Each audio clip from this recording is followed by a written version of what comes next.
Y'all, we live in difficult times. There's war, political unrest, the pandemic, poverty, families being torn, communities ripped by gun violence and people dying every day. Police, injustice, it's all bringing so much pain. But y'all, we can look inside our minds and we can understand who we are, become better, and do this thing like we've never done it before. But it all starts with our mental health, and I know we can do it. I believe in you because I believe in me, and I believe in us.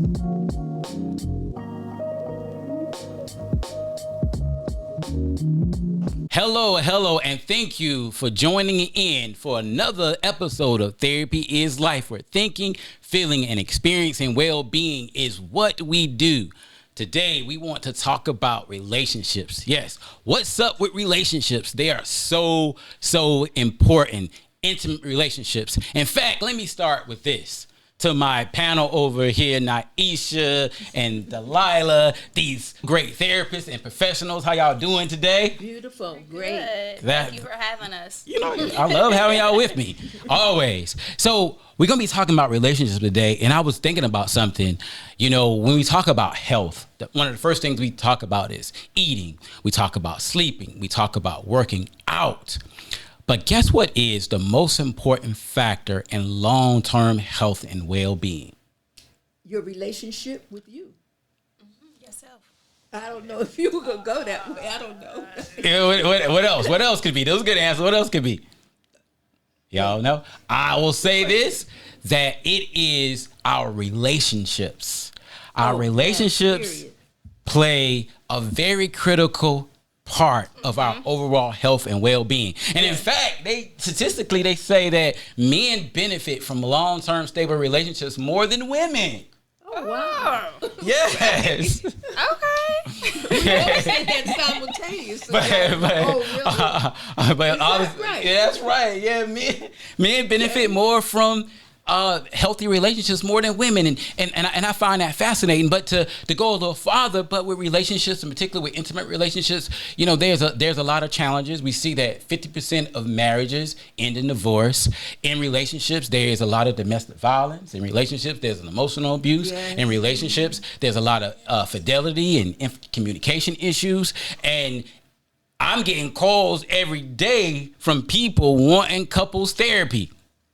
So I thought it would be essential for us to sit down and do some sessions and talk about relationships. Y'all better be listening now. Don't just be listening, but I think you really need to hear. Applying. Yeah, we need to apply this stuff. So, you know, I thought we would start with some discussion about couples therapy. And, you know, Delilah, what is your feel? What are some of the things you find in couples therapy? Well, it's always very interesting because usually when I get a call, I'll ask, was it a mutual consent or did you initiate? You know, I want to know who made a decision on how did you get here? That's the really thing that I really want to know. And then if they make a decision and they decide to come, well, what I think is very interesting is that even though couples come, there's a period that I take to see them individually. I think that they should be seen individually at some point because of the different value system, because of, you know, the different belief systems, Absolutely. You know, the different perceptions, you know, how they see each other spiritually or otherwise. And then when you think about couples, they come with everything. Absolutely. Anything that you can think of, that's exactly what they come with. It might be divorce, infidelity, the children. I would say 90% of the business the people that I see rather, is communications. I'd say that's 98% of the business. You know, it's the communications. And so then I talk about culture, the differences with people of color, the way we communicate, and it is a difference. It is a difference in terms of most of the time when we communicate, we want to elaborate on everything. So if I ask the question, how long you've been divorced, usually people of color would say a whole story. And then 10 or 15 minutes will pass, and then they'll give the answer. Yes. But say if I'm a white worker and I'm talking to a white family, immediately they'll say 10 years. So there's it's so many factors with couples, a lot of cultural differences. When I heard you say communication, and you talk about cultural differences, and oftentimes I think when I hear people talk about relationships, the first thing they'll say is communication issues, and then when they come into my office, I realize the communication issues are related to personality differences and perceptions that's based on previous experiences and things that occurred in that relationship. And so trying to get them to begin to really hear each other is really hard. Oh, say that. Yeah, that's another thing. We're not taught to listen. Most of the time, you'll even see in preschool, especially in elementary school, when the teacher has a question and people are talking, you raise your hand. But actually, that's really, if it happens at home, I want to say it's an interruption. Okay. Because it depends on, a lot of times, the children's age. If they're young and they interrupt, let's say you have a child that's more passive, and they're looking in the kitchen and they want potato chips, and they point to it first. Now, the oldest one, you're more aggressive, more assertive, and older. Hey, Mom, you walk over there and get the potato chips. That's what she wants. And immediately you've cut her off in terms of communications. Or we'll use the term, well, what's wrong? We're saying whatever you're doing, if you're crying, that is wrong. So we need to change our language, even as couples, not just with the children, but as with couples also. So one of the things first of all, let me say this. I don't see that many couples, but I've been seeing couples probably for over 10 years now. And one of the things that I like to do with couples very early on is do this little thing we do with a garbage can. So imagine imagine that aluminum garbage can that everybody used to have with the aluminum top, silver. Yeah. I would say to them, look at this garbage can, and I want you to tell me as many different things you can use it for. And so beautiful. They will begin to come up with a list of things and different ways that they could use the garbage can and how to and different ideas.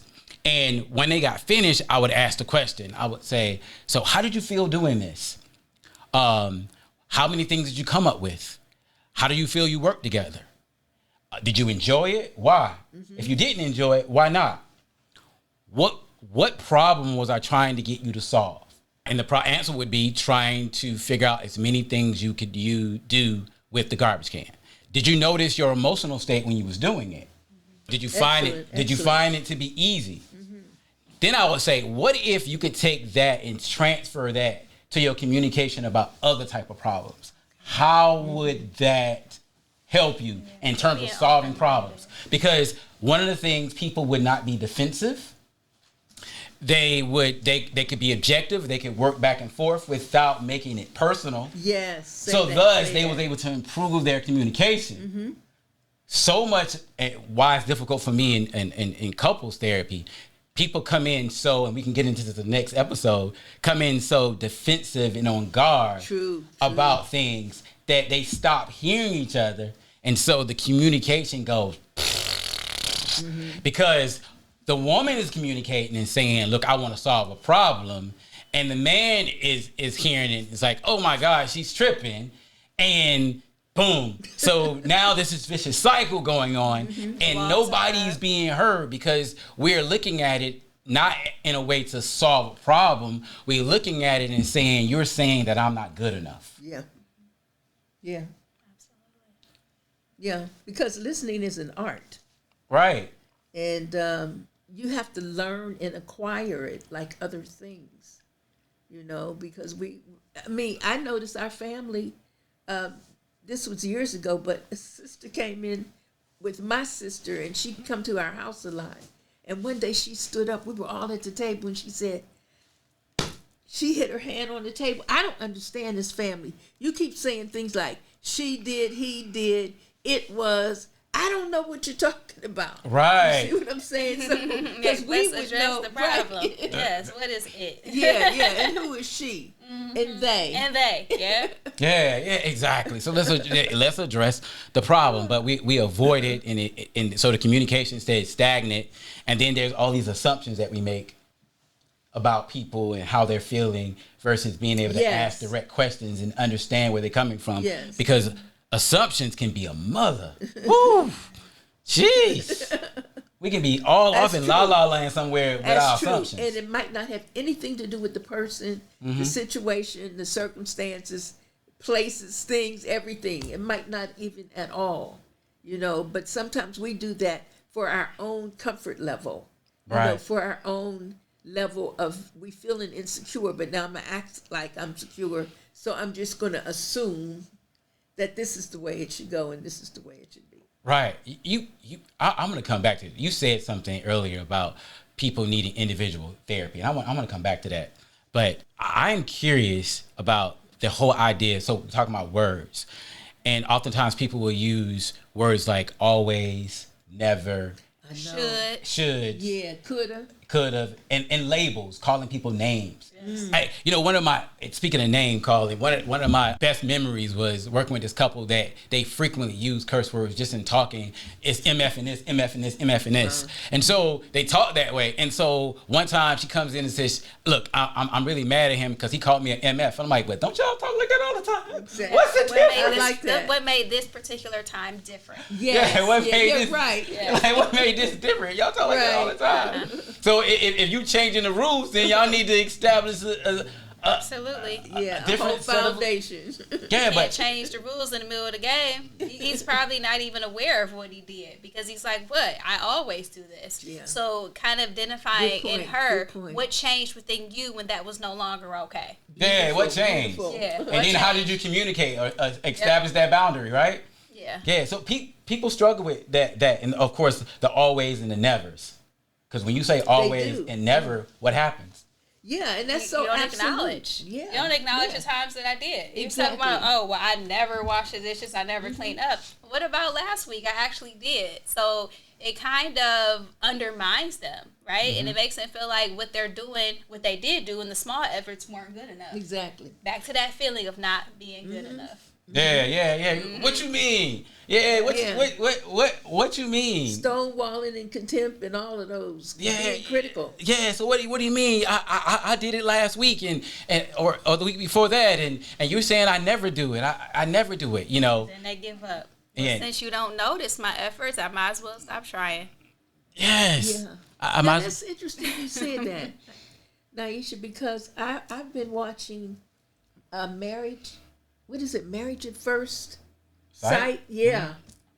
And I'm telling, it comes on Wednesday and Thursdays. Okay. It's really dynamic in terms of some of the things, especially that all the therapists are good, but even you learn so much from couples. And when you're learning from couples, though, but you're learning about yourself also, and in your own situation. And what contribution do you make to your relationship or your marriage or Right, family, and right. to everything? Gotcha. So it's all, I look at, sometimes we feel as professionals, we know what people want. So to me, a lot of people see us as a hierarchy, but this is the way I live my life, like this. Contribution.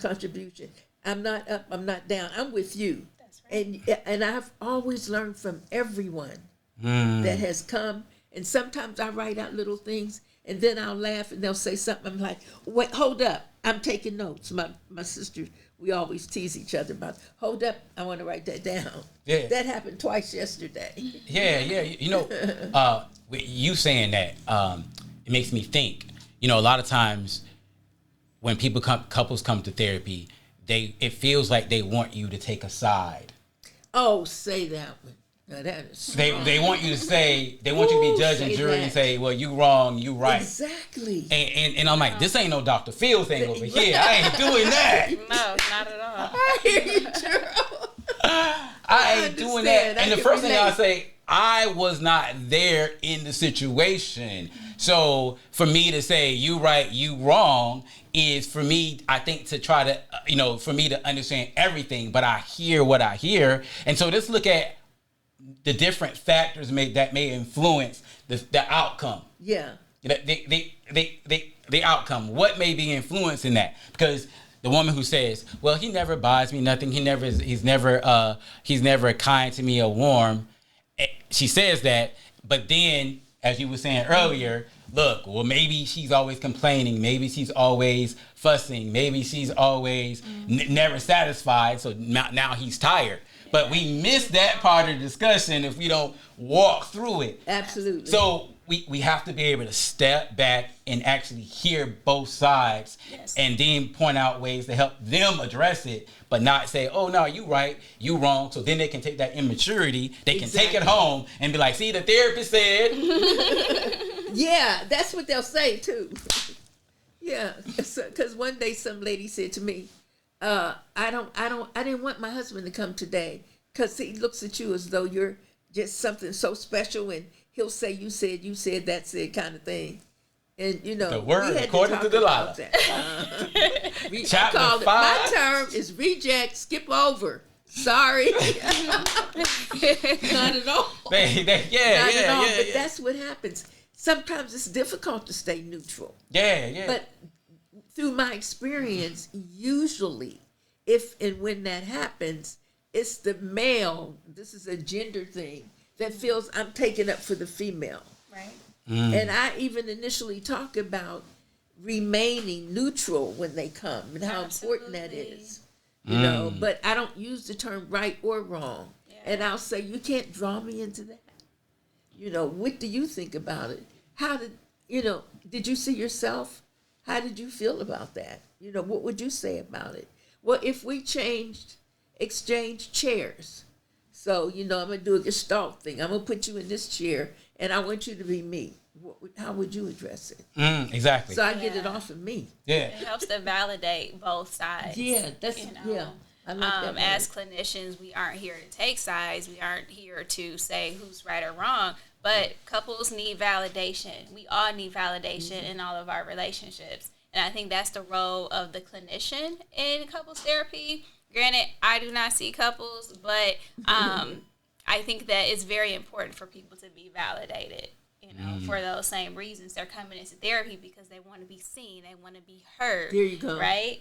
And they're looking for some type of understanding, and couples are looking for the therapist to be like that middle ground. And when we have people who come into therapy for alternative reasons, then we can constantly bring them back. We're not here to say whether or not, hey, we're coming to therapy because I want to know, should I break up with him or not?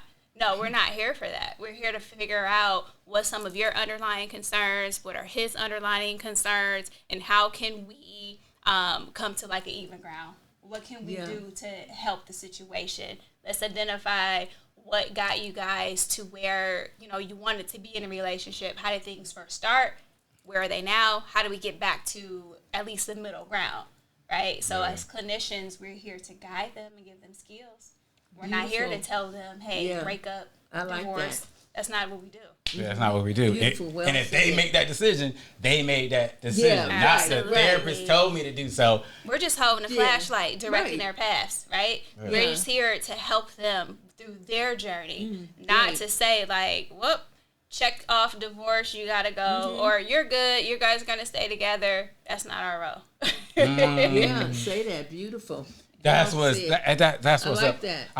I love it. So look, you said something earlier about people needing individual counseling before maybe going into couples counseling. Right. Could you elaborate a little bit more on that? Because I got my thoughts on that, but I wanted to hear a little bit more about why you feel that way. All know is, even as a therapist together, in terms of the values will be different. The environment they were raised in is most likely different. The way they trust or don't trust, and are you allowed to communicate, because so much is on communication. What are your beliefs? Beliefs are real important, because I have heard a number of women say, especially younger women, but that was when I was younger, they were saying the same thing, that, all men are not trustworthy. All. And then this is so funny because one girl said, "Oh, I know one, Barack Obama." And I thought that was funny because I know within my family system, including my daughter and her husband, I already know. It's like a person that is 1,000% trustworthy. Right. But because we have these certain role models and mentors. And so when we come as a couple and we're not sure exactly, how this relationship is going to go, we kind of just look at the better part of life and try to see in our perception. Their perception is different too.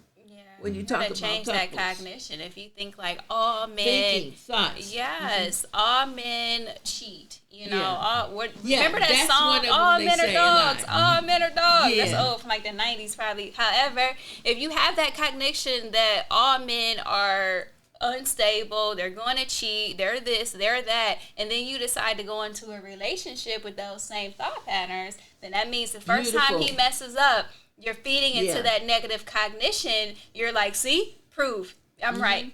They're right. The song is right. Media is right. All men are dogs.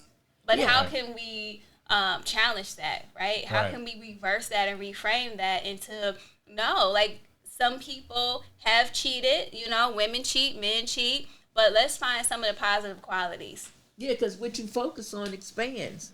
Right. So if you're focused on what's not working, what's not successful, what is not rewarding, however you think. I used to, because I don't have a good sense of direction, even now. Okay. But my thought is, if you say, I'm going to get lost, I used to get lost all the time. But when I stopped saying that, because like you said, absolutely. Thoughts are things. Yes. Our thoughts become our reality. Exactly. Beautiful. Right. Yeah. So in individual therapy, you can work through some of those things, some of those shoulds, and some of those expectations that you have. Because, and absolute thoughts. And his absolute thoughts. You can work through some of those things. Exactly. And it's hard to do that in couples therapy because couples therapy should be about learning skills and solving problems so you can move forward, not trying to figure out if you know how to trust somebody.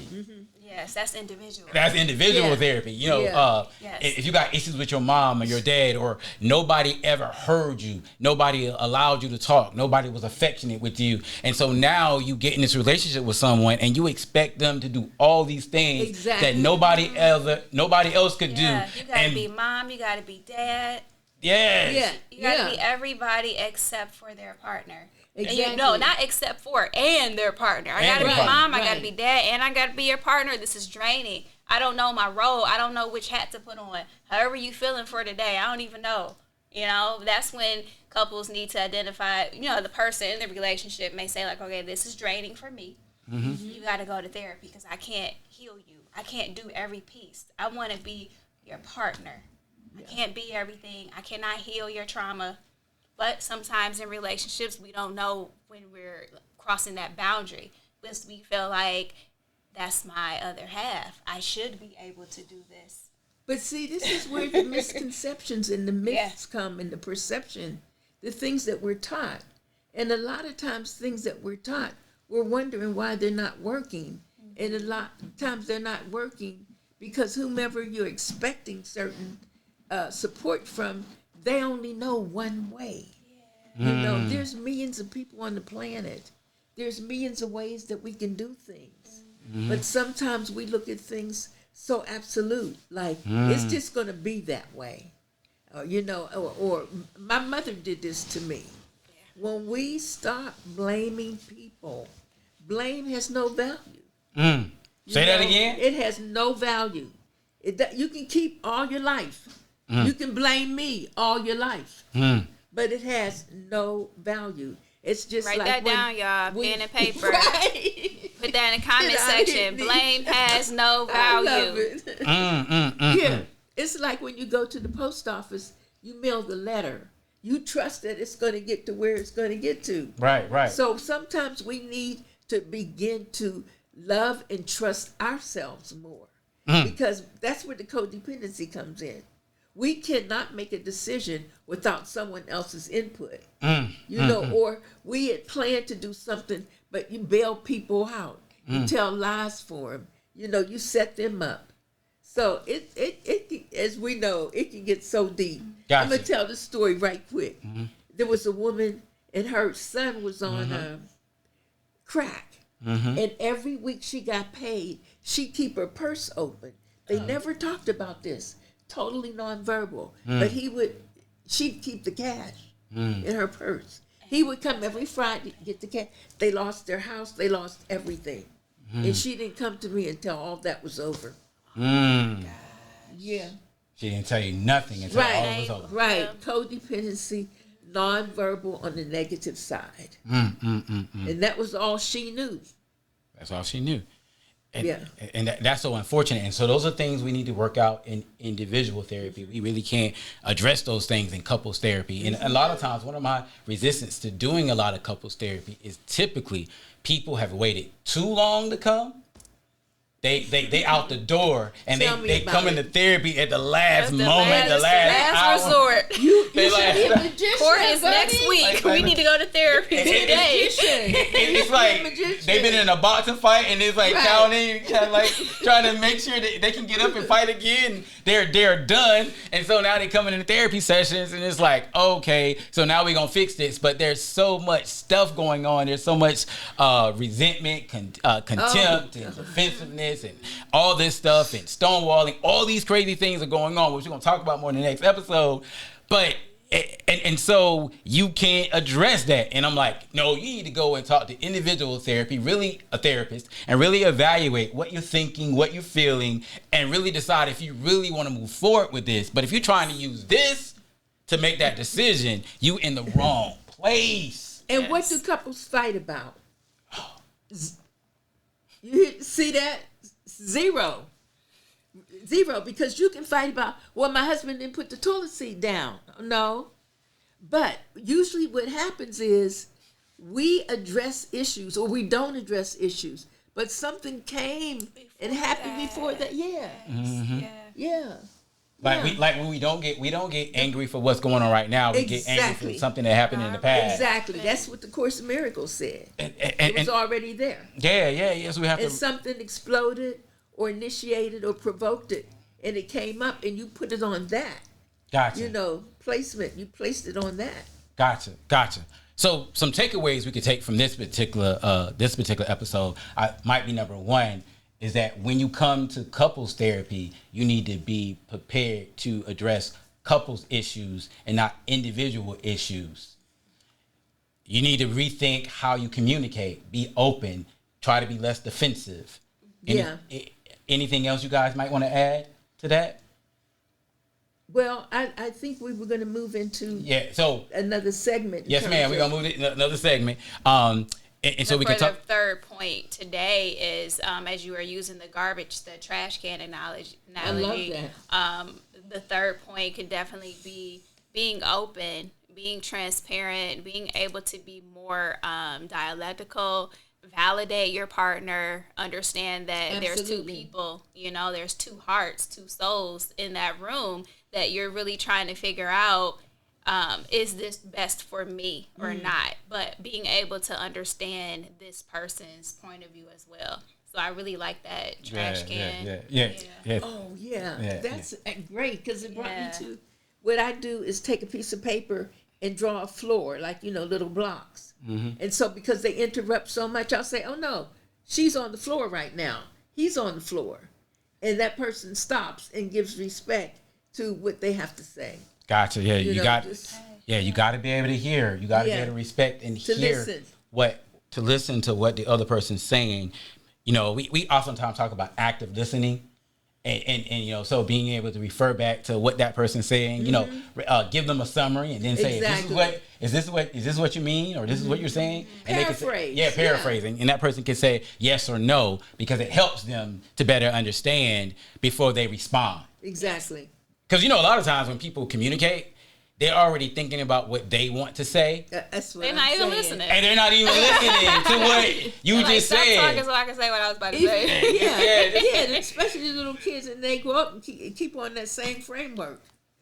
Yeah, So those are some good key Hey, points, teacher. to start with. Yeah, You know what the other child said. Yes. So thank you. We got some more coming. In our next absolutely. episode, we're going to talk about the 4 horsemen, the Gottman's 4 horsemen: defensiveness, criticism, stonewalling, and contempt. Woo! Stay tuned for some more.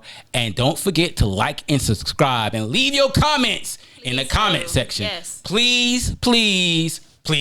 I'll talk to y'all a little bit later. Bye.